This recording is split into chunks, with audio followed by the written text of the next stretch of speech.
Sababu 5 zinazofanya muhogo kusimama kwa ulegevu wakati mnapokuwa mnafanya faraga. Ni muhimu sana kuweza kufahamu kwamba zipo sababu mbalimbali au zipo sababu tofauti tofauti ambazo zinapelekea wanaume kadhaa kuwa na hili tatizo la muhogo wao kusimama kwa ulegevu. Na ni vizuri zaidi kuweza kujua kwamba hili tatizo linaweza likamtokea kwa mwanaume yoyote yule.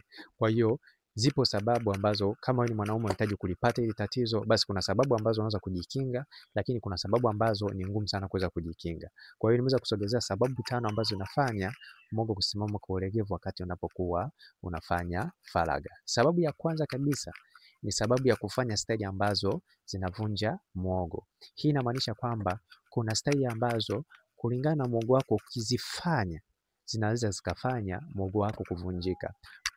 Kunamaanisha nini? Muhogo kuvunjika ni ile misuli ambayo inafanya muhogo kusimama kwa ukakamavu.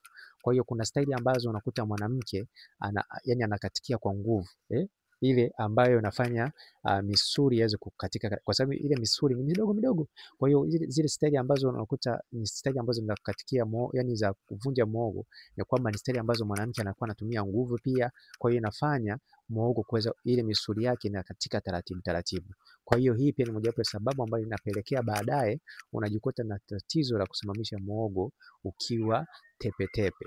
Na pia sababu ya pili ni sababu ya kukaliwa muhogo na mwanamke mnene. Unakuta mwanamke ni mnene sana, alafu wewe kwanza huna mwili, alafu muhogo kako ni kamesimama tu akana unyama. Kwa hiyo mwanamke anapokalia muhogo mnene sana, hii ni mojawapo ya sababu ambayo inaweza kapelekea muhogo wako kuwa na tatizo la kusimama kwa ulegevu. Kwa hiyo ni muhimu sana kuweza kufahamu kwamba hii ni mojawapo pia sababu ambayo inaweza kafanya muhogo ukawa unasimama kwa ulegevu.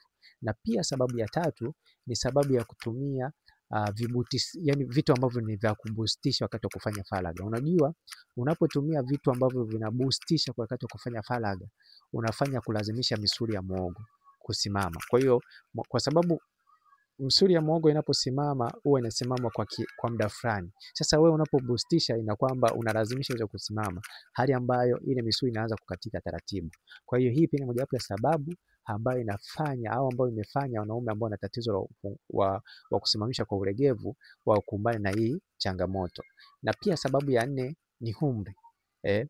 Kuna umri mwanaume akiufikia lazima muhogo wake uweze kusimama kwa ulegevu. Ukitaka kuamini hicho anachokisema, ukitafuta mtoto wa kuanzia miaka 0 mpaka 16 au 17, jinsi wanavyosimamisha utaona kuna utofauti na mtu ambaye